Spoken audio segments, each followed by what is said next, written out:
नमस्कार, मी भीमराव कडाळे पाटील, BKP 24 मराठीमध्ये आपलं सर्वांचं स्वागत. आज नवीन दिवस, नवीन विषय, नवीन दिवसाची नवीन अशी चर्चा.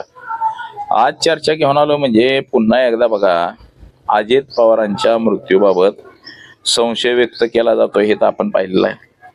परंतु पुन्हा एकदा अशी चर्चा सुरू झालेली आहे की अजित पवार हे जिवंत आहेत की काय, आणि त्या विमानामध्ये जी 7वी व्यक्ती होती, म्हणजे 5 जणांचा मृत्यू, म्हणजे 6 जण सांगितलेली होती, तर 6वी व्यक्ती नेमकी कोण होती, काय होती, त्याच्यावरती आता पुन्हा चर्चा सुरू झालेली आहे की बाबा खरंच ती 6वी व्यक्ती कोण होती, काय होती, म्हणजे अशी चर्चा आता सुरू झालेली आहे बघा.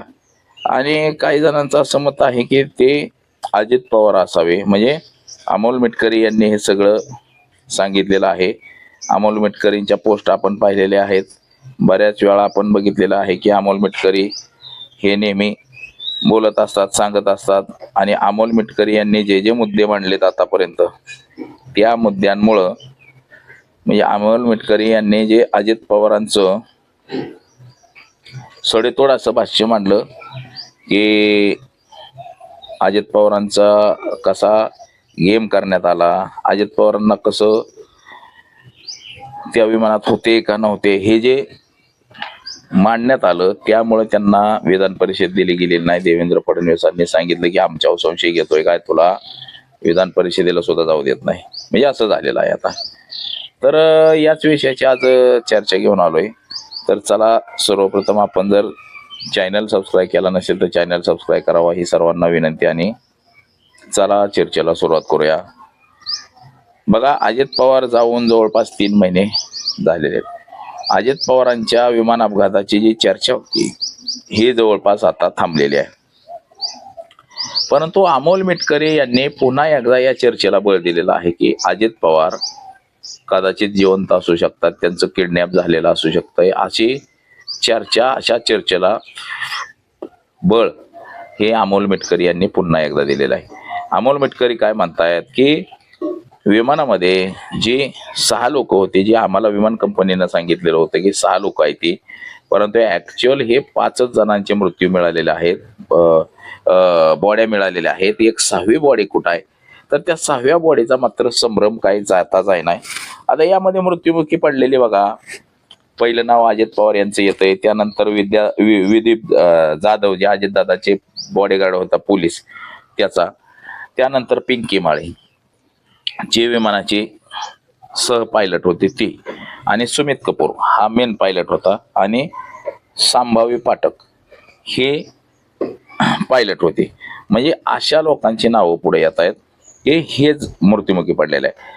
परंतु या विमानामध्ये जे सांगितलं होतं की 6वी व्यक्ती सुद्धा आहे, तर ती 6वी व्यक्ती कोण आहे? आता ते अमोल मिटकरीने पुन्हा ह्या सगळ्या घटनेला उजाळा दिलेला आहे. बघा, 28 जानेवारीला अजित पवार यांचा बारामती विमानतळाच्या जवळ तिथं विमान लँडिंग करताना अपघात झाला. त्या विमानामध्ये भला मोठा असा स्फोट झाला, पडल्यानंतर स्फोट झाला, आणि त्यामध्ये दुर्दैवी जळून अजित पवारांचा अंत झाला.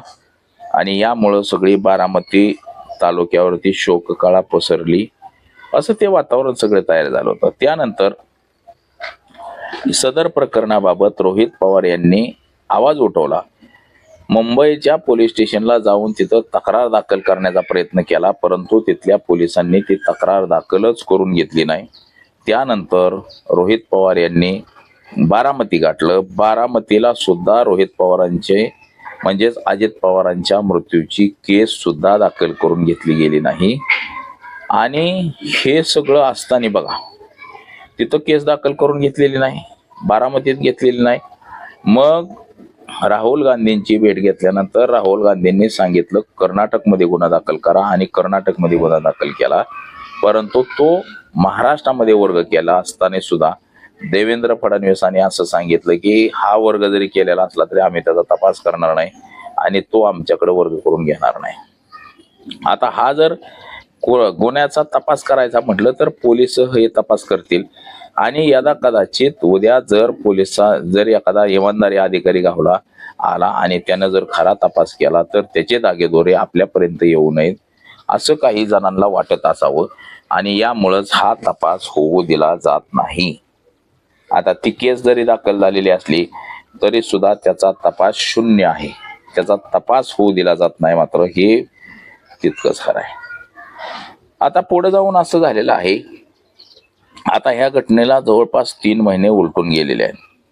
आता नवनवीन काहीतरी निघतंय बघा. अजित पवारांच्या विमान अपघाताच्या फक्त 8 दिवस त्याच्या बातम्या चालल्या, मात्र त्याच पिरियडमध्ये भोंदू अशोक खरातचं प्रकरण बाहेर काढलं गेलं. ते जवळपास 2 महिने झाले ते भोंदू अशोक खरातचं प्रकरण सध्या जोरदार असं व्हायरल होते. त्या प्रकरणामुळं खरं पाहता सरकार तरलेलं आहे. सरकारवरती जी टीका टिप्पणी होत होती, लोक जी नाराज होती, ते या कारणामुळं थोडं काय का होणार पण थांबलंय, हेही तितकंच खरं आहे मित्रांनो. म्हणजे बघा, अजित पवार एक महाराष्ट्र राज्याचे उपमुख्यमंत्री, एका पक्षाचे अध्यक्ष होते. त्या अध्यक्षाला सुद्धा जर न्याय भेटत नसेल तर सर्वसामान्य माणसाला न्याय कसा मिळू शकतो याचं हे उत्तम उदाहरण आहे. म्हणजे एवढ्या मोठ्या नेत्याला ज्यानं पोलीस स्टेशन बांधली बारामतीची, त्याच पोलीस स्टेशनमध्ये जर त्या माणसाचा गुन्हा दाखल करून घेतला जात नसेल तर याच्यापेक्षा दुर्भाग्य काय आहे. आता अजित पवारांचा तपास, आता ते सांगितलं होतं ब्लॅक बॉक्स वगैरे, ते तर काय जळून गेला म्हणले, तो अमेरिकेला पाठवलाय. आता तिथं डाटा काहीतरी भरला जाईल वेगळाच आणि तो डाटा आल्यानंतर इथं वेगळंच काहीतरी दाखवलं जाईल.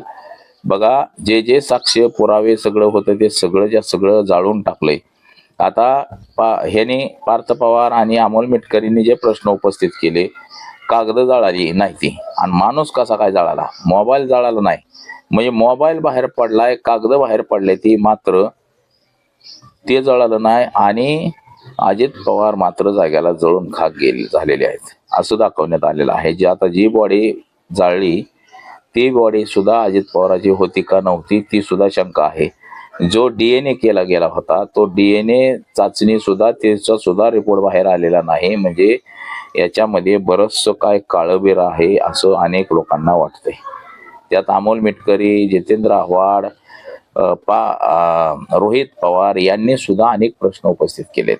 दस्तूर खुद्द पार्थ पवार यांनी सुद्धा या विषयावरती प्रकाश टाकला. त्यांनी सुद्धा सांगितलं की दादाच्या मृत्यूची चौकशी होणं गरजेचं आहे, परंतु त्यांना सुद्धा दाबलं. बघा, अजित पवारांची हत्या घडली की लगेच सुनेत्रा पवारांना उपमुख्यमंत्री पदाची शपथ दिली गेली.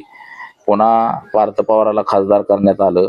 म्हणजे हे कशाचं फलित आहे, तर हे फलित आहे अजित पवार यांचा तपास दाबण्याचं फलित आहे. तपास दाबला पाहिजे ह्याच्यासाठी हे सगळं केलं गेलंय की काय, असं आता चर्चा सुरू झालेल्या आहेत. म्हणजे अजित पवारांना न्याय मिळेल का, तर तो सांगता येणार नाही. न्याय मिळेल का नाही हेच आता लोकांना कळलं. म्हणजे अजित दादांना न्याय मिळणार नाही अशी स्थिती सध्याची निर्माण झालेली आहे मित्रांनो. तर बघा, अमोल मिटकरींचा जो दावा आहे की 6वा व्यक्ती जिवंत आहे आणि 6वा व्यक्ती नेमका सुमित कपूर आहे का अजित पवार आहे, ह्याचंच उलगडणं आहे लोकांना आता.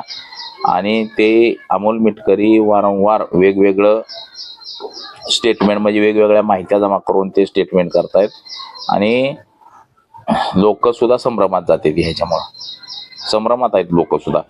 लोकांना पण कळत नाही की यार काय खरंच का अजितदादा मरून गेलंय का, अजितदादा खरंच जपानला जर्मनला तिकडे गेले, तिकडे घर आहे त्यांचं म्हणल्यावर तिकडे जाऊन राहिले का काय, हे सुद्धा लोकांना कळना. म्हणजे काय नेमकं खरं आहे तेच लोकांना बाहेर पडत नाही मित्रांनो. तर चला बघूया, अमोल मिटकरी यांनी जे काय प्रश्न उपस्थित केलेले आहेत त्याची उत्तर तर देवेंद्र फडणवीसांकडून मिळणार नाही ती, असं एकंदरीत आपल्याला दिसतंय. म्हणजे त्याचं उत्तरच नाही भेटणार तर काय करणार तुम्ही. म्हणजे उत्तर तर कुठल्याही प्रश्नाचं मिळालं पाहिजे, परंतु ते मिळणार नाही हेच अपेक्षा आता सगळ्या लोकांनी धरलेली आहे. तर आज एवढंच. माझा सहकारी कॅमेरामन अनिकेत समीराव पाटील, BKP 24 मराठी, इंदापूर, पुणे.